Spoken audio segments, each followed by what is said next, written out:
So I'm here with my friend Joe, and we wanted to walk you through how to use the UL Product IQ in identifying the right fire stop system for a head of wall joint. So we're going to take you into the Product IQ page right here. So I'm already logged in. Can you see that, Joe? Yes, I can. Awesome. So what you do, you're going to have to log in if you don't already have a login. You can see mine is right here. And you'll scroll through. UL has so many different opportunities for fire testing of this, that, and the other thing. So you'll scroll through. Firestop Systems is going to be for your penetrations. Make sure that if you're in the United States, you don't go to the Canada systems, because in Canada, they use a different fire test standards and different building codes. So you're not, if you're working under the International Building Code, you want to make sure that you're not working with the Canadian systems. So for the head of wall joint system that Joe is looking for, we need to click on the joint systems. So that will bring you to this section, which will give you a total of 2,373 different listed systems that you can search through. Now, on this side, there's a whole group of different filters that you can use. But before we get into that, I want to show you this XHBN document. This is, whoops, that didn't take us there. Hang on. So the guide info is right here. This is all sorts of information that you need to know related to fire stop systems for rated joints.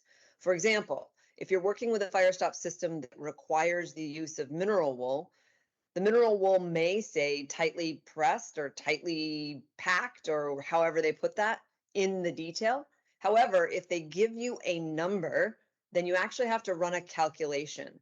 And this is the formula to run that calculation. So you need to know the size of the joint, the compression requirements, and you'll plug all of that into your formula to give you the uncompressed size of mineral wool that needs to go into your joint.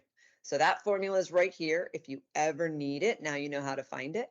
The other bit of information that I wanted to share with you is the labeling system. So all of UL's fire stop systems have what they call a nomenclature or a naming system. And it's really very basic. If you're looking for a floor to floor system, you want something that's an FF system. WW is wall to wall, but Joe's looking for a head of wall system. So this is going to be HW. Then there will always be another number following that. It'll either be an S or a D, meaning that it's a static system. That simply means that it hasn't been assessed for any movement. Or there's a dynamic system, meaning that it's been assessed for movement, in which case you're going to have a percentage of movement that that joint is capable of meeting. And then you want to look at the numbers. The numbers relate to the size of the joint. If it starts with a 0, then it's going to be a joint that's 2 inches or smaller. If the first number is a 1, then it's going to be a joint that's between larger than 2 inches or up to 6 inches. And you can see the numbers there, so you don't need me to read them all to you. The one thing that I should point out is, as you see them listed here, they're 4-digit numbers. However, UL is running out of numbers. So if you see a 5-digit number, that doesn't mean it's counterfeit or anything. It just means that it will be one of the newer systems. And within that listing, there are lots of different numbers.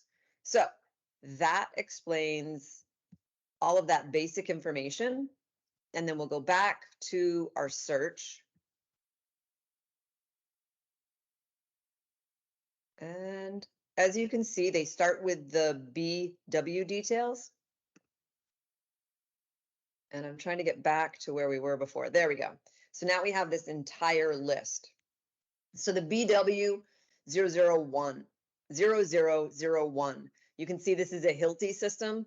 That simply means that Hilti was the first company to come out and test a bottom of wall fire stop system. They actually got the first 2 spots, followed by STI and then passive fire protection. And that's all that that next number means, is where they fell in the lineup of fire tests. So it assigns that system to that company. And then when you go into, let's pick 3M's detail. You go in, and then all the way at the very bottom, it'll tell you the fire stop material. In this case, you can either use the Fire Dam Spray 200 or the fire barrier watertight spray, or the fire and water barrier tape products. So, and then it also requires the use of packing material. So that's all that means, is that this particular system belongs to that manufacturer and you have to use one of the products that are listed there. So for Joe, he's looking for something very specific that will work on his project. So he's looking for a head of wall system. So we type in HW and then we have to put a dash in. And we know that we want a dynamic system because Joe has already explained to me that he wants movement capabilities for this system. And then Joe, I'm assuming that the joint would fall into that 0 series category. No, actually, we have 2.5 inches of deflection possible. Great point. So we're not talking about the movement in this. That number simply means the size of the joint before it's been put through any movement. Okay. Then 0. Okay, if you have 0, then you will not be able to have any movement whatsoever. So I'm going to assume that it's going to be somewhere between 0 and 2 inches. Is that legitimate? I guess I'm getting a little bit confused in that my current gap, let me look at it this way. And I'm thinking very specifically of the detail that they have drawn. Yep. Which is a HWD, I think 1411 is what they have drawn, but I'm not necessarily sure that's correct in this particular case. I have the capability of up to 2.5 inches of movement within my system. And so basically I have to leave in my mind, a 3-inch gap, because I have to be able to compress. I have to be able to, my floor above is going to come down a maximum of 2.5 inches. So, Okay. Does that make sense? Yeah. So normally it will be something that has a joint at the top, and then the wall that you're working with has that ripper of drywall at the top. So the movement comes from the wall that's sort of sandwiched between the two rippers on either side, right? Yes. Yeah, you are correct. Yes. Yes. Okay. So the other thing that we can do in this is, do you happen to remember the wall type that they're working with? 2R, you mean rating type? It's a stud, 6-inch metal stud, 2R rated wall, has 2 layers of 5/8 inch board on both sides and a double layer of the rippers up top. So all walls, well, all of the walls that you're probably working with have a UL listing. So it would be like a U400 or a U300. Ah, gotcha. Do you happen to know what that is? No, I do not. I can try looking it up for you. Okay. But I'm not sure I can get it in the short time we have available. So, Okay. So if you wanted to look for that particular detail and all of the specifics, that would be right here in the fire rated roof, walls, floors, beams, and you could do the same thing. So if you know your design number, you could put it in here. If you know the company name, the hourly rating, all of these different things, and then there's additional filters that you can put in. Okay, for the sake of this lesson, Yeah. for myself, let's move with your original, Yeah. path and demonstrate to me using a made up value for that first number, because I'm not going to be able to go and grab it right away. Yeah. So this particular detail, let's just see what comes up if we put in these filters. And we'll put in 0 because I have a feeling, do you know the framing members that are being used? The Like any brand, company name? Simpson Strong Tie, which is, who's their parent company? Oh, I don't even know. Geez. I should remember this. I'm old. They're the largest cold form metal framing manufacturer in North America. Is that Nuco? Now, no, not Nuco. Geez. I apologize. That's okay. Dietrich. Dietrich. Yes. There we go. Clark Dietrich. Yep, you got it. So for some reason, we have Clark Dietrich Building Systems and Clark Western Dietrich Building Systems. And there's 37 out of the Clark Dietrich listings and 116 out of the other ones. So just to start us off, we'll do this search and we can see that there's 37 results. So we want to narrow it down a little bit more. And let's say what was the movement that you needed? 2.5 inches? 2.5, yes. So we'll say the movement between 1 inch and 3 inch. Okay.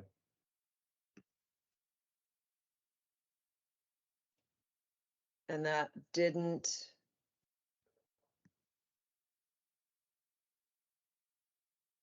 Okay, that didn't get us anything.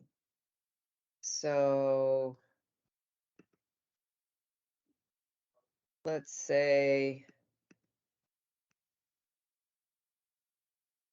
more than 2 inch and see what that does. Okay, that still knocks it down to 30 systems.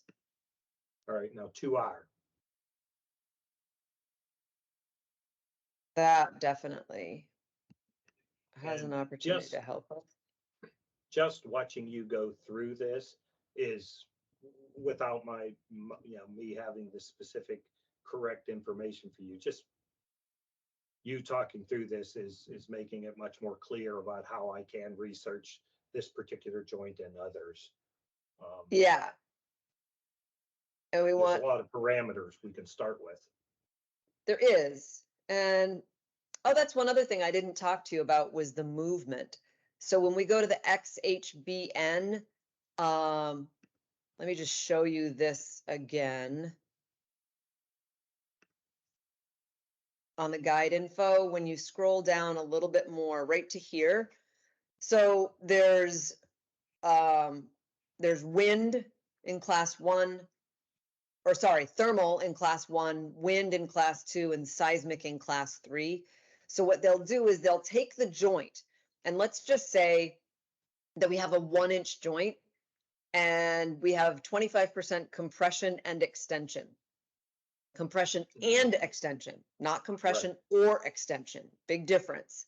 So a 1 inch joint with 25% compression and extension, that means that when they're cycling it, they'll take the joint at the 1 inch, they'll extend it to 1.25 inches, and then they'll squish it down to 3/4 of an inch.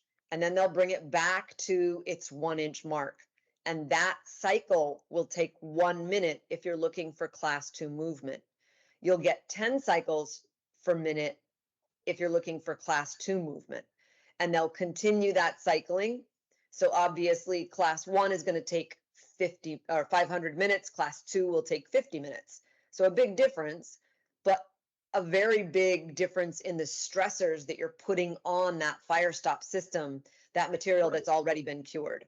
So another question to ask is, what kind of movement? Are you looking for wind sway, or are you looking for just the thermal movement? Because you could see in this particular system that came up that we've got class 2 movement, and you can have 40 or 50% compression or extension. But to get more information on this particular detail, you need to go down to item number 4. And item number 4 is right here on your joint system. So it's saying the max separation between the bottom of the floor or the roof deck and the top of the gypsum board at the time of installation is going to be 2.5 inches for 1 and 2 hour ratings and 1 inch for 3 and 4 hour ratings. So again, back at the top, this will, it shows you that you could get any of those ratings depending on, of course, how you build your wall. Right. So when you Okay. when you look at your fire stop system, the actual fire stop material will always be at the bottom of your system. And so in this case, you would use any of these manufacturers of safing materials. And then this happens to use the Specified Technologies AS200 spray. So that's how you would go about finding particular details, is plunking the values into these different places. So if you knew the manufacturer, like we did here, we're saying it's Clark Dietrich, you know the hourly rating that you want. Now that detail that we looked at before brought up 1, 2, 3, and 4 hour because it still worked for this criteria. Okay, so a 3-hour detail is compliant in a 2-hour environment. So if I Ooh, no. okay, all The right, only reason that that particular system worked is because it said, let's go back to it. Right here, assembly ratings, 1, 2, 3, and 4 hour. If you Okay, have alright. a gypsum wall and it says 2 hour, but it doesn't say 1 or 2 hour, then you can only use that for a 2 hour application. Okay, all right, good clarification. Thank you. The only time that that's different is if you're talking about concrete. So let's say that you have a fire stop detail that would work for a 3-hour concrete wall. As long as the concrete wall in your field condition is built the same way that it's required for in that particular detail. So let's say that you have a 10-inch concrete shear wall and it only needs to have a 1 or a 2 hour rating. The fire stop detail that you have in your submittal package is for a 3 hour. It's built exactly the same way, but the code says it only needs to have a 1 hour rating or a 2 hour rating. As long as you're able to put the same amount of mineral wool, the same amount of fire stop material in there, and the wall is built exactly the same, then you can use it in that application. You cannot do that interchangeably with gypsum walls because a 1 hour gypsum wall is built very differently than a 2 hour gypsum wall. And because the 2 hour gypsum wall or any of the higher rating gypsum walls, they have more layers of drywall, and those seams that happen in the walls are the weak points. So on a 2 hour wall, you don't have any exposed seams. In a 1 hour wall, every single seam is exposed unless it's behind a framing member. So a 1 hour wall is a lot more challenging to pass than a 2 hour wall, even though it has to sit on the furnace for a longer period of time. It's subjected to higher temperatures. It's still easier to pass a 2 hour wall in most fire conditions than it is for a 1 hour wall. Okay, all right, that makes sense. Okay, so I got 2 questions to continue our research. Yeah. So down in company name, you put Clark Dietrich. Now, Yep. if I add Hilti to that, because the installing contractor wants to use Hilti, so that would automatically filter for anything that's a combination of Clark Dietrich and Hilti, correct? So that, ooh, somehow that gave us 92. How did our numbers go up?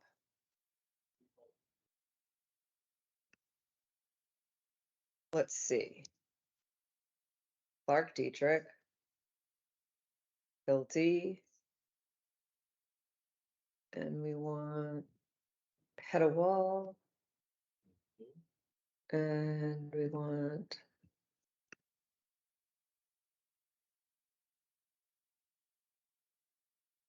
let's see, where are we now? 104. We had a higher movement.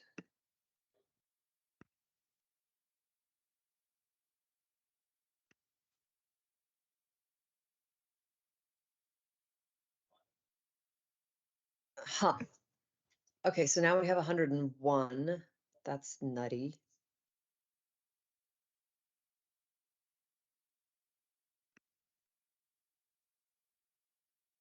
Okay, you said that the joint at where the top of the drywall comes close to the underside of the deck. Is that a Mhm. big joint? I know the Yes, it movement is. is high. That is a relatively big joint, yeah, so it's two, greater than two, less than six. Okay. That would be the correct category. Okay, so that brings us to 9 possible options, which is a whole lot easier. So do you know if they're using FireTrack? I do believe they are, actually. Okay, so let's look at this system. Yeah, So this will allow the joint to be 0 up to 6 inches, but you have to look at item number 3, whatever that right. says. Mhm, So mhm. this will allow for 100% compression or extension. And that looks similar to the wall that you were explaining. Yes, it does. So this That's whole thing will slide one inside the other. okay, yeah. And then assuming, so the first thing you need to do is look at this detail and make sure that this works for whatever your U400, V400, or W400 series wall that your architect has called out. And then make sure all of these different little parts and pieces match with the Z furring and all of this other fabulous stuff. And Right, then right. here, it'll tell you if your joint size is 0, that you have 6 inches of extension and 0 compression. And that's coming from the wall, not from the joint. Okay. And then there's a whole lot of information there. All right. So, And then this um, is the list of different Firestop products that you can use. And Hilti's 601S, which is a silicone product. CFS, 606. yeah, 606, FS1, FS1 Max. Right. So typically you wouldn't, so FS1 and FS1 Max are both intumescent products, and they set up Okay. pretty hard, pretty firm. And you wouldn't typically see those products in a fire rated joint. One, because they set up hard and they don't allow for a lot of movement, and two, because they're more expensive. They typically would use something Right. like the 606, because that's The, probably the most cost effective. yeah, the 606 is specifically one of the products I have on this job. I know that for a fact. Okay, so then two items. Number one, in this particular case with this particular detail, which I think was D, is it 1011 or zero? What is Yep, 1011? 1011. Okay, so it's D1011. Let me just mark that down because I'll forget. Let me get a pen that works. That helps. Yeah, 1011. Now, a question that just came up to me is on my RIP layers, and I never heard it called that, but that makes perfect sense what you're calling it. At the head of the wall, Yep. my offset of my seams from my first layer to my second layer, what is my required offset? Is that something that I can find by reading through the text of this particular detail, like the 3B? Um, Would it be the 3B or the 3A is going to tell you the mineral wool that you have to put above the track. right? 3B, I think, is probably going to tell you about your drywall. Right, which is, that's what I'm looking for. My vertical seams and my drywall, they have to be offset by a minimum of 2.5 inches or 5 inches. Oh, that information would come from your wall assembly. Okay, all right. So if your architect, if we look at the top here, it says that you can use this detail for any U400, V400, or W400 series. So let's say that it's a U426, and I'm totally making that up. If you look it up, it's probably not at all going to be close to what you're looking for. But let's say that it's a U426. You would go into that detail. Let me show you how to find that. Okay. So we'll go back out of all of this. There's probably an easier way to do it than just hitting back all the time, but if you get into the wrong part of the UL website, it's impossible for me to find anything. Okay, right. I always have to go ask somebody that's under 30. How do I get here, and where do I get, how do I get back to my page I wanted? Let's see.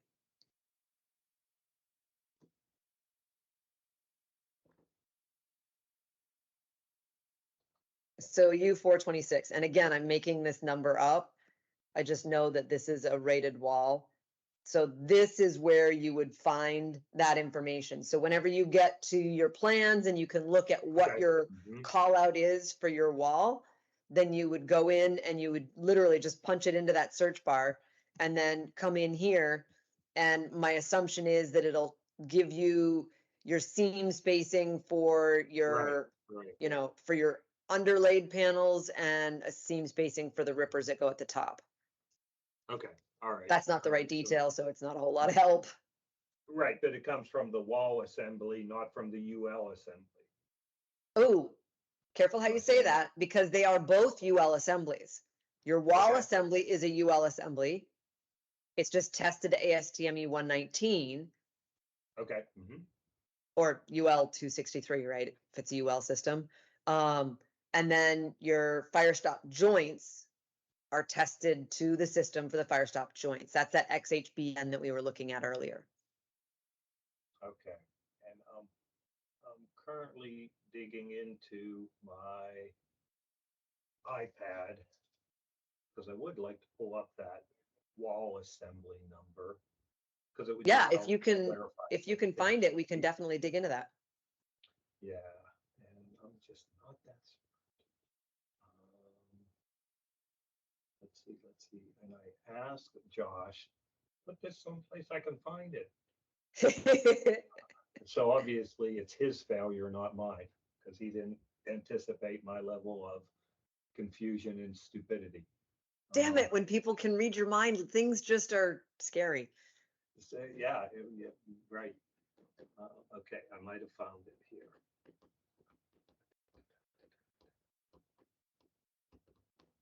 So another question for you is, do you Yes. have I-beams going through that wall Okay. at any Yes. location? Yes, okay. So I'm going to continue scrolling. I'm not ignoring you, but yes, that is another question on this particular example. And what I'm trying to do is I'm trying to confirm that the assembly numbers and what we are doing out there is exactly correct in these little details. Now, one of the details that I just talked about today that I know is incorrect is the gap space would joint underneath the I-beams. So the I-beam itself is also going to deflect the 2.5 inches extreme. And that deflection is based on live load and the variance we're going to have of live load, as well as the thermal cycle of the building itself. But Yep. this is an extreme variable on live load and the amount of people that are going to be above it at different times. And that's why I have such a large movement requirement. Yeah, it's considerable.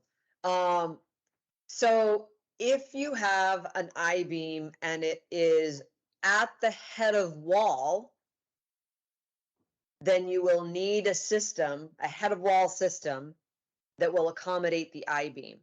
If the I-beam is going through independent of the deck above, so for example, if it's an angle I'm Mhm. envisioning at some point you're going to have I-beams going through rated walls that are not at the underside of the deck. Is that accurate? Okay. Well, yeah, I believe. Now, let me give you the scenario. The head of wall joint, and then I have is at the deck level. Okay. Then I have an I-beam that's 24 inches deep itself that comes below the deck level down into the wall. Okay, so you'll need a detail for that, and this is how you'll find that system. Okay, So good. You're on to exactly what I need to know. Thank you. that's scary. I'm reading your mind. So we've jumped into the Firestop systems here. Okay. Mm-hmm. And so this is all of the XHEZ instead of the XHBN details. So we go into the Firestop systems, and if it's going through a gypsum wall, it's a W, so we want a wall, and then a dash, and then an L, or do they not put dashes anymore? Hang on, let me make sure I'm doing this right.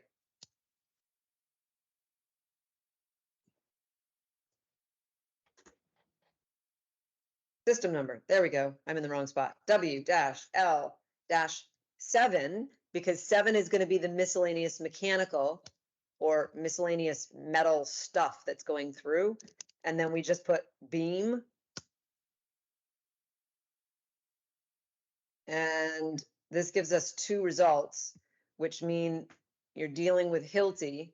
So this particular detail, we can see that we can use this for both 1 and 2 hour walls, and any U, V, or W400 wall assembly with framing members that are 2.5 inches or wider. And it does not have to have insulation in the wall unless it's called out in that wall assembly that you see here. So then the through penetration that's allowed is going to be 14 by 90 is the maximum size beam. Okay. Mm-hmm. Or smaller. And then you're allowed to have an annular space of 1/2 to 3 inches. Okay. Mm-hmm. And the opening that the beam goes through needs to be framed out. That's going to be important, especially if the beam is going at an angle, because you're going to have to pack mineral wool into that opening. This is 3A is the requirement Yep. for mineral wool. So that entire void needs to be packed with mineral wool. And then they need to use FS1 or FS1 Max. Now, here's something that people often make a mistake on with this type of an application. Again, remember that we're not at the head of wall, but with the beam going through at a different location, then what winds up happening is if there's any movement on that beam, because structural, question for you. Is this a structural steel beam, like primary steel, so it's going to have fireproofing on it? Yes. Yes, it is. Okay. Then we'd have to double check with Hilti because this doesn't list fireproofing on here. So that may impact this particular detail. But if you're talking about any sort of metal that, like structural metal that doesn't have fireproofing on it, there's going to be a lot of movement. The coefficient of lineal thermodynamics is going to take place in a fire when you're dealing with steel. So that movement is going to impact the Firestop's ability to perform. So you will almost always need to have an intumescent or an expanding Firestop material in those types of applications. Right. Right. Okay. So then if we go back to this list and we go into our joint systems, we can put keyword beam, and we want head of wall, because we know that in some cases, you're going to have a beam going through that header wall. You could use a keyword if you knew your wall type. You could add that in, and then we know we want Hilti. We know we want, we'll try Clark Dietrich. So this gives us 23 details. Yeah. So let's see what the first one is. So this is what gets really challenging, is depending on how many beams and how many rated walls and the orientation of one against the other, you'll wind up with the beam underneath the I-beam. You'll wind up with it going at a wonky angle to the I-beam, which are the really challenging applications, especially for your drywall contractor. You'll wind up with one leg of that wall, one side of your wall on the beam and one side off the beam. You'll wind up with the wall going perpendicular to the beam. So there's going to be a lot of different tested applications. That's one. Okay, and all of the above. So I am going to have every one of the conditions you just mentioned. Yep. Some of the multiple ones in the same linear wall. Yep. You know, if I turn my FR wall, as in this detail here, and I turn it perpendicular to the beam, then I've got a joint, a head wall joint against the deck, and then a head wall joint or some kind of joint against the base of the beam. Yep. In the same wall, and the beam width might be, let me say, 24 inches wide on the flange. Yeah. So And what I'm looking for is something where the beam is going through or the wall. So it's at a different orientation. correct. And all Yes. of these. We're looking for a perpendicular orientation.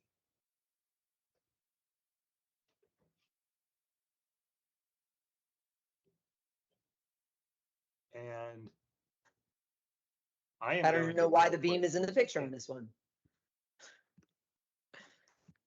Okay. I'm going to, I will lose you on my screen, but I'm going to jump into my other. Yeah. So here's the other detail that we were looking for. So this is another one that you're going to need. Yes. Okay. So as I'm looking at this detail, scroll back up real quick if you could. Sure. Okay. As I'm looking at this detail, the lower left-hand picture, 3B is my head of wall joint that's against the underside of the deck. Yep. And then around the beam, I have 3C, 3A, 1 and 1E, which is my fire spray, I assume. So basically I have 3C and 3A, but that's telling me how to build around that beam, correct? Yes, but remember, so that's your floor assembly for this particular detail. So one, when you're dealing with these details, number one is always going to be your floor assembly. Number two is always going to be your, okay. Well, I guess in this case, it's your floor or your roof assembly. Number two is always going to be your wall assembly. So there we go. So this is your wall assembly, and somewhere in here, it's probably going to say that you have to box out that beam, because otherwise it's going to be really hard to get the mineral wool to stay in place. Here we go, right there. A framed opening shall be constructed around each structural support member, a minimum 1 inch to a maximum 3 inch clearance to be maintained between the framing and the fireproofing. And then down here, this is going to be the fire stop spray. And then this particular detail happens to be with STI's Speedflex top track gasket, which will give a considerable amount of movement. Typically, what does it call out for? 100% compression and extension. Okay. So I'm going to hit you with my next question, Okay, which is I'm going to go to my wall details, which I found. nice. All right. And in this particular wall detail, it says basis of design. So I will caution you that when you start, like you just gave me the UL detail and you said Right. HWD 0264, you have to Mhm. type it in. And it kind of coaches you here, right? You could see where the dashes are. If you don't put the dashes in, like let's say I just do HWD, it doesn't find anything. But because it kind of coaches you down here, HW dash D dash, and then 0264, and it'll pull up that system right there. Okay.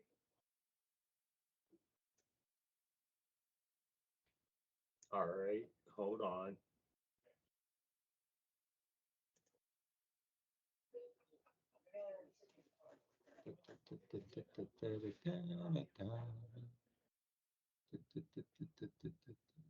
Sorry, I'm singing to myself. Hey, I love being serenaded. Keep going, man.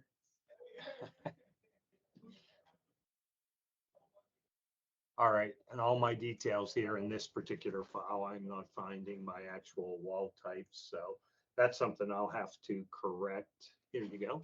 Here you go, here you go, here you go. A's, where's my B's? B's, partition types. Tested assembly U419. Does that help? Ah, there we go. Yep. Okay. So the particular wall I'm talking about is a B type for me, and it is U419. I didn't think U419 had that slip track like that.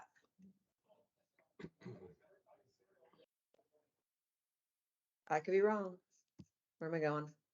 Here we go. You could be right. Oh, that's Canada. Dang it. There.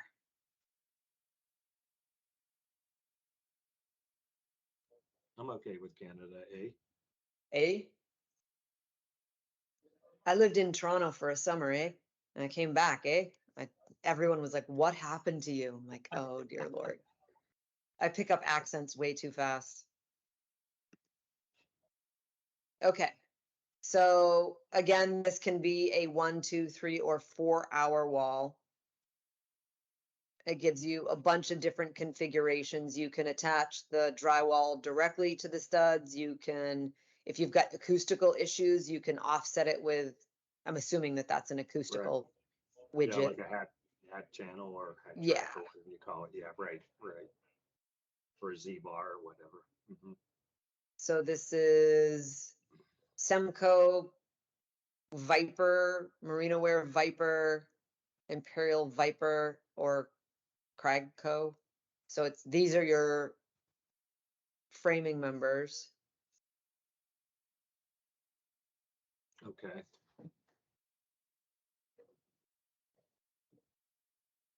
And then, hang on the image, it doesn't show that overlap. Right. It does not show that particular kind of bypass joint, I'll call it, at the head Yeah. of wall, correct? Is what you're saying? Yeah, I know some guys at Semco and Marinoware. I'll reach out to them and see. Well, let's have an additional quick conversation right after this. Okay, Yeah. right Um, after. Because primarily, I think this training for myself is to just get me on board with the UL Product IQ system and the different tools they have for me to do my research, because it's obvious to me there are thousands of options and a lot of little variables that I need to get my answers to, if they have specific products submitted or specified, specific brand names and everything. That's all got to go into finding the right UL assembly detail for head of wall and penetrations and everything. yeah. Okay. All right. I'm smelling smoke, which means my brain is close to capacity here. Is there anything else based on the conversation we had and everything right now? Is there anything else that you want to tell me or show me real quick? Because this gives me a running start on doing what I need to do. I'm sure I will be getting back to you with additional questions, you know, as I Yeah. dig deeper. So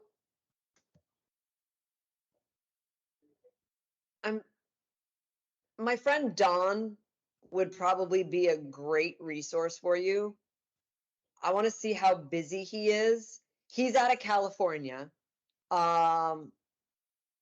But he's always my go-to when I have questions about drywall.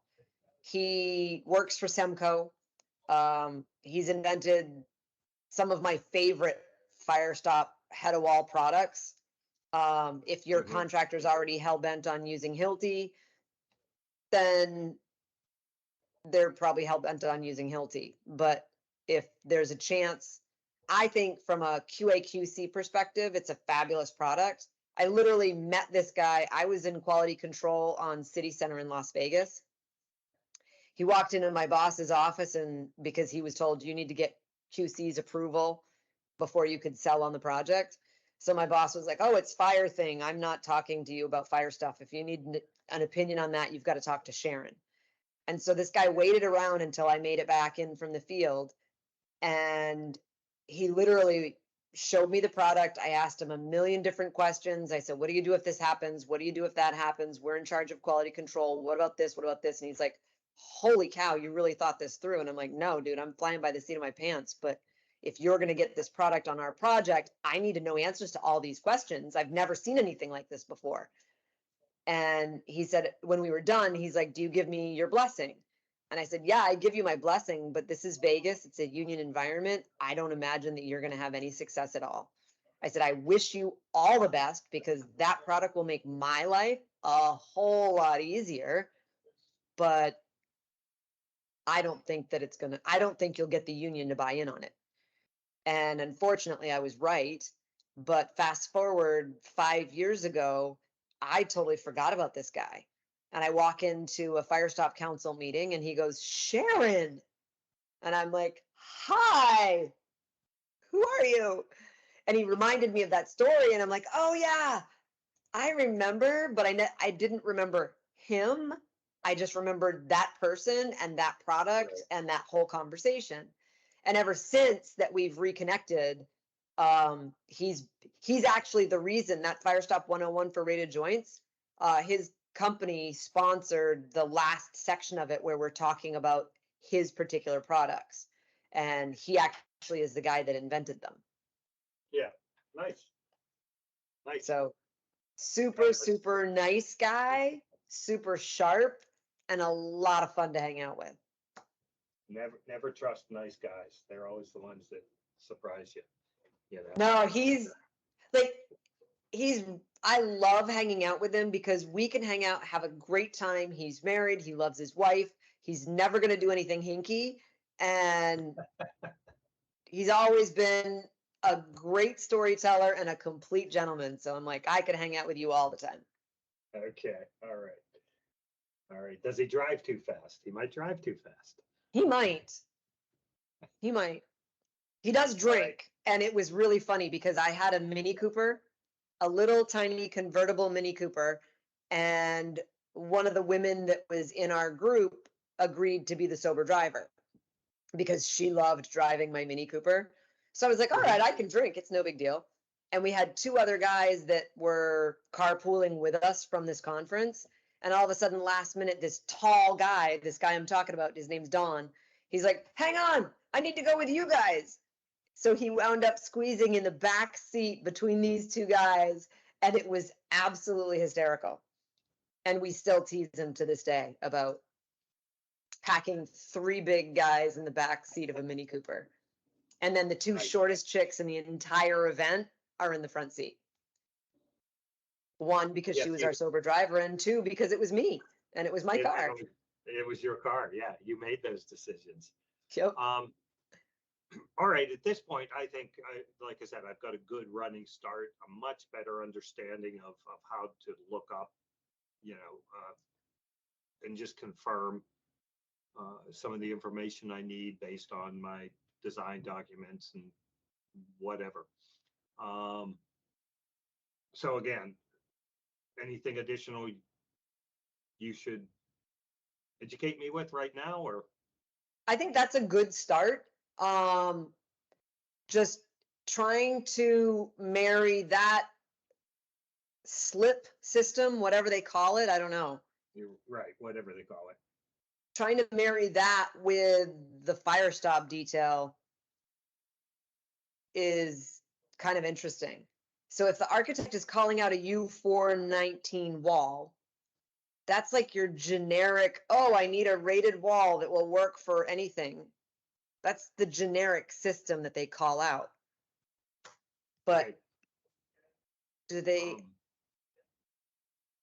Well, okay, does okay, it, so, it is Clark. and yeah, I don't want to, can we just kill the recording and? Oh, I already did. Oh, you already did? Yeah, I killed it when we stopped talking about those particular details. Okay, all right, then, good. Okay, here's, I'm not exactly sure anything the architect has called out is correct. That is not recorded. And even if it were, it would never be shared with anybody. So not that they're doing a bad job at this point or anything, but exactly what you just said. The U419 is a very generic. Oh, I need to put something in here to Yeah. fill this gap, to put in this void. And So whose idea is it to use that slip system? Willy Wonka. I have no idea. Okay. I didn't know if we- that came from the structural engineer's requirement for that crazy amount of movement, or we have, I have one assembly called out in the specifications, or one group of assembly called out in the specifications, a different set of assemblies drawn on the sheets. And, so therein lies my, hey, I got to jump on this because I'm not exactly sure anybody, and we've just started. We've got 200 or 300 lineal foot of head wall out there installed. Okay, because we're topping off the drywall so we can run MEPs through and we can get a framing inspection and all that. I'm the one that brought up to the architect, hey, you have two different, for this head of wall joint, you have one joint drawn that has mineral wool and, or called out in your specifications, mineral wool and fire spray. You have we'll call it a slip joint drawn for the same head of wall. So you have, which is totally different UL rating number. They're moving ahead with what's drawn. So he just said, oh, let's Google this and we'll find a UL number that has a slip joint on it. And literally he picked the first UL number that he Googled that had that slip joint assembly and said, I'll publish a bulletin and put this number in. And I'm like, okay. But I'm also like thinking in the back of my mind, we didn't even read that. We don't know that, does that do everything we need it to do, or are there requirements in that particular detail that we are not planning on doing? So there's my personal hell right now, is that I am really trying to get this. Yeah, and that's also the reason I want you on board thanks. sooner than September 7th is, you can go through this stuff and understand it and organize it in your brain 3, 4, 5 times faster than I could at my education level. I can fight my way through it and it will take me a week. You know what I mean? So I need that expediency. I need that experience. I need that oversight. parental guidance, let's call it fire safety parental guidance. We'll call it that. So I'm really trying to scramble. And then the other part of it is every other portion of my personal responsibility is every other thing that's just starting on the entire building. The building is mine. Sean is primarily roadways and bridges. So, yeah, so I'm just don't have the time, Yeah. so I'm working from both perspectives. I can learn the knowledge, but that's going to take time. Yeah. Even if I knew the knowledge, figuring this out, this should have been figured out in design phase a long, long time ago. Figuring this out is going to be an endeavor in itself. So. Yeah, it's nice when you can smooth out all these wrinkles before people start building. Once they start building, you don't smooth out wrinkles anymore. You tear down walls. Right. And then your budget and your schedule. Yeah, and then you're being reactive instead of proactive, which is where I'm caught right now. I do feel that I can get back ahead of it, or we can get back ahead of it. Because really, as you and I had the conversation when we were talking about doing this recorded Teams meeting, I can either sit back and watch this particular prime contractor fail, I hate or that. I can jump in and do something about it. And that's what I'm trying to be proactive. But really, this isn't my,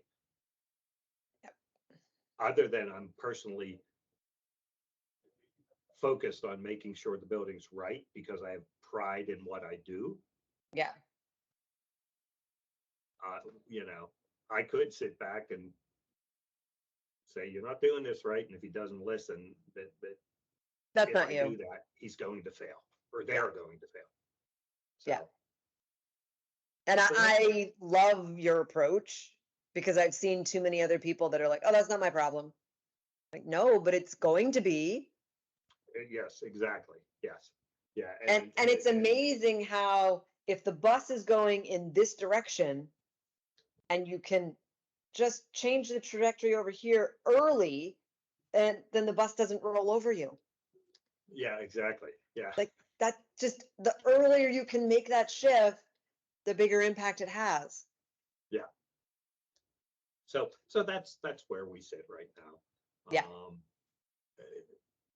This will be a very good start in me just tracking down this one particular set of details, which is the head of wall in this B 2R rated wall, the details around my beams, my structural beams, the movement. So this will get me rolling and running. And that's going to be my project for the next couple of days, is let me try to figure this out. Now, I had a meeting with the superintendent and one of the prime contractors representatives today, and basically said, hey, you've got to hand me what detail is that at the head of the wall. Yeah, because the architect gave you a design intent. Yeah. But you got to tell me what is that UL assembly? What is, so hopefully. Can you send me the image that you had of that framing member? Yeah, can I send you that? Yeah, if you can send that to me, I'm going to reach out to a guy that I think covers this territory. Okay. And see if I can't pick his brain. Another question for you, aesthetically, is that joint application going to be visible, or is it going to be covered by a drop ceiling or a hard lid? Both. Okay. Both. Oh, hey, I got one other question. I'm gonna send you this this picture right now. Okay. Do you want it text or email? Email would be great. Okay. And I think there you go. And I just sent it to you without a what do you call that? Subject? what do you call that? That little box right below The subject addresses. box, Pardon me? the subject? Yeah, no, Yeah. no subject. Yeah, I just sent it to you. And you can see this is one of the conditions I have, And what kind of movement are you having there? 2.5 inches. Okay, so the drywall where they dog-eared that, Hmm. do not let them dog-ear the beams. They need to be framed out. And yeah, use. I don't think that Hilti has a detail that lets them dog ear like that. Because if you've got 2 inches of movement, that drywall is air quotes frangible, meaning it's going to break apart if you have 2 inches of movement. So you need to give Okay. that some wide berth. Well, you can see the slip joint up top. Yeah. Okay, so the drywall, the main portion of drywall is screwed to the stud that does not move. The rips up top are screwed to the track, the fast track or whatever you want to call it, that allows for the movement. And the studs are not screwed to the track, right? So Oh, gotcha. Okay. so that track has 4-inch legs on it, and the stud fits up in there, and the studs are attached to themselves to keep themselves square and everything, but it just slides up and down. And the reality is So it's in not this going to have a particular- whole lot of movement at the beam. The movement is going to Exactly. be in the middle of the two beams. Well, yeah, the movement is going to be up at that head joint where I have that slip track and at the bottom of the beam, because the beam can come down. Now, something you just pointed out is I now have fire caulking on my drywall and the flange of the beam and the web of the beam, which is effectively gluing those two together. So even though when that beam moves, it is going to tear that fire caulking and destroy my system also. Yeah. Okay, all right, so excellent. I never even caught that, but like one of the joints I'm worried about is at below the beam, because we know Yep. that beam can sink 2.5 inches. So I've got two problems. I've got more than two problems. I've got multiple problems here with this one individual joint or one individual thing. Yeah. And what we're doing won't work. And I already have said, I'm not sure any of this is correct. You like my animated voice? But Yeah, and if you can send me that like horseshoe shape, the top track, the slippy. okay, yeah, right. Yeah. Right. A better picture of that. Yeah. Okay. All right. Let me. You had an image, like a CAD detail or something. Yeah, I did. And hold on. Let me see. And exactly what we had just talked about. We hit a lot more items than I actually asked questions about, because in the natural conversation, you just touched on things that I was like, oh yeah, I have that condition. Now I know what to do, where to find it, whatever. Let me see if I. So do you have submittals from your fire shop installer yet? Well, or your drywaller? yes, yes, I do. Okay. Do the submittals include these details? No, they do not. All right. How's that? How's that? Fair enough. Okay, so at this point, you're perfectly, what do I want to say? I don't want to say welcome, but it's perfectly understandable if you want to call Luke and say, withdraw my bid. I'm not sure I want to get involved. My physical therapist called me a masochist because there was like one particular move that I guess everybody hates. And I'm like, are you kidding? I love this move because it's going to get my mobility back. I have a frozen shoulder, so I'm doing all kinds of different PT things. And he's like, Yep. Sharon, nobody likes that. And I said, that's because nobody looks at it with the end result in mind. If I don't do Right, this, yeah. I won't get my movement back. And the end result on this project is if I don't get on there and help you, it won't be as good as it could be. Right, oh, yeah, no. I mean, it won't be perfect, I'll tell you that right now. But you and me working together will definitely make an impact. Yeah, we'll have a much better chance all the way around. Yeah. You know, I'm picky enough and know enough to have a good eye. You know, I can look at things and say, okay, well, something's different here, something's not right. Okay, I Yeah. just sent you another picture, Okay. which is this is the first way the company said, oh, this is how we'll fix that movement, is we'll attach 2 pieces of drywall scabbed over the 3-inch gap below the beam to the beam, and those 2 pieces of drywall will slide just like the top joint. And I said, I'm willing to put money, that's not a rated assembly there. And that's not how we're going to end up doing that. So here's the thing, from a liability standpoint, I wouldn't accept that unless Hilti wrote an EJ for it. Right, exactly. No. And Hilti's not going to write an EJ for that. Yeah. And the other thing is that now they did scabs elsewhere, and I have not had a chance to go back, but in my understanding, and recently I read it, and I'm not sure exactly where I read it but scabs of drywall to cover holes or patches, if whatever you want to call it, are not accepted, period, on a fire rated wall. Nope. Yeah, but I don't know where exactly I found that. So if you know where that is, give me a hint. To you. You want the video or do you want the document? The document. Okay. The document, you know, but I know I recently reread that, and I'm like, you can't do any kind of scabs.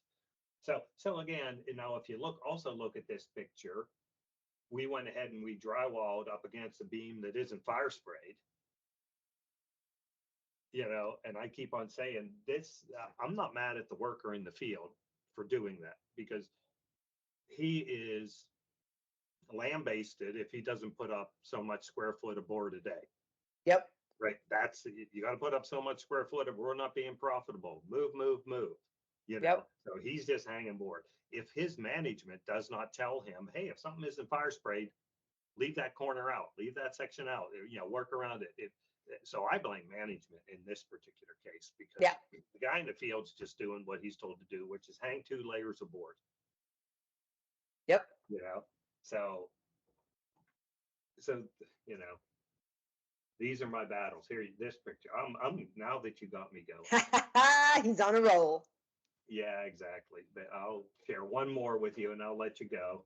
I appreciate you getting on here for sure. Oh, absolutely. Now, like, this is one particular one, and we're looking at the back side of the wall. Tell me when you get it.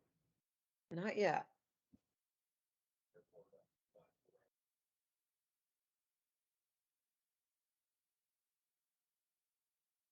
Did you get it? No. Not yet. That's weird. Oh, there it is.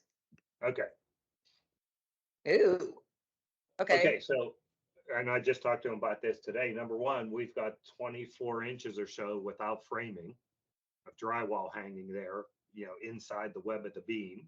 Number two, you could see screws. That beam, based on that size, those beams need to be framed out, and they need to be framing them before they finish the wall, because otherwise they have to tear the wall apart in order to build the framing, the box out. Right, exactly. Yeah, okay. All right. Yeah, yes. The other thing you could see is you could see the screws coming through the drywall. That's those little white dots. I know it's not. Oh, yeah. I was trying to hold my flashlight up there. Right, kind of in the web of the beam. Yeah. So to fill the web of the beam on the rip cuts, they use these little pieces of drywall and they screw straight through into the wall board that isn't going to move. They screw their movement member directly into it with no framing behind it. So they're screwing just into board to board. They're doing a job without understanding what they're trying to achieve. Yeah, exactly. Without saying, hey, I need, so that's an education thing. That's a mentoring thing. That's a coaching thing. These are not bad. These are not vindictive people that say, I'm going to screw this up. You know, Yeah. ha, ha, ha, ha. Yeah. You know, they're good Yep. people that want to do the right thing. They just don't know what the right thing is. See, and that's what I love about once we get this rolling and we have an app, we could just sit down, shoot a quick video. It could even be a really crappy video, and it's an easy way to educate everyone on the team at the same time. Right. As long as they Right. all speak English, we can get to everybody in the field at the same time. Yes. Yeah. You know, and then the next morning in their morning muster meeting, the superintendent or whoever's running the crew, play this video. We need everybody to know it. And by the way, it's in your app. So if you want to listen to it again later, you know, if there's somebody that doesn't speak English as a native language and they want to listen to it slower or multiple times, Right. it's there. There's no excuse for somebody not knowing it. Right. And the other thing is, if we have it produced, if somebody doesn't speak English, somebody on their crew is bilingual. Yeah. So they just have to sit down together and watch it and get the understanding. Did you get the new one I just sent you? No. What have you got now? Come on. Okay. So There you both of those, there's a 2R rated wall underneath the beam with a slip joint, and a 2R rated wall going perpendicular to the beam up against the decking. I've got small scabs in the upper joint, small scabs that are screwed to the drywall behind that are going to fall out as soon as we get any movement. And now I see why you're asking Underneath. how far those seams have to be separated. Oh, yeah. Well, that's one of the reasons I asked the question, how far do they have to be separated? Yeah. But I can't use those little pieces because they're not screwed to framing. You know, number Yeah. 2, the seams are too close together. Number 3, why the hell do I have 2 different rip heights of board? Yeah. You know what I mean? Now this is the worker. Right. You know, why is one board 9 inches and one 12? And on my 9-inch board, do I have my 5.5-inch required overlap between the main board layers and that? Yeah, that's, Yeah. you know, as an inspector, I don't know that. I can't see the top of the wall board. Yeah. Do I still have double layers of 5.5 inches overlap? I don't know that. So I'm asking them to take that down. You know, then I've got this goofy little corner. So I won't belabor all these points, but this is stuff from one inspection. One observation, excuse me. I can't inspect, I observe. So, Yep. But that's it. So what are you doing Tuesday? I cannot wait to get out there and help you, man. I can't wait. September 8th. But we could talk for quite a while. I know you've got other stuff to do, and quite honestly, so do I. Yeah. Make sure that you send me the CAD detail of that head of wall, though. Okay. Here, hold on. You mean the actual detail from my drawings? Yeah. Was that a yes? You cut Yes, out. please. Okay, hold on. Let me just send you those 2. Okay.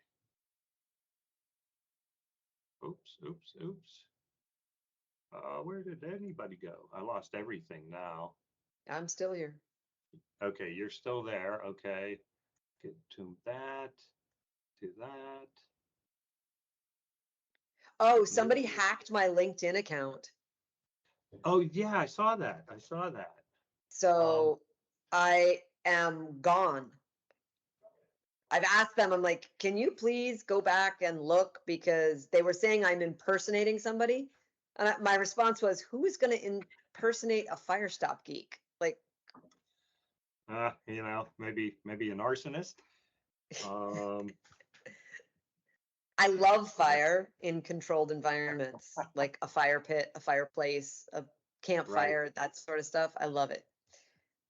Okay, you should be receiving another email that I think has the detail you want. Okay, if it doesn't, I will email you back and let you know. Okay, Oh, nope, there it is. Perfect. Awesome. is that it? Thanks, Joe. All right, thank you. See ya. Until next time. Yes, sir.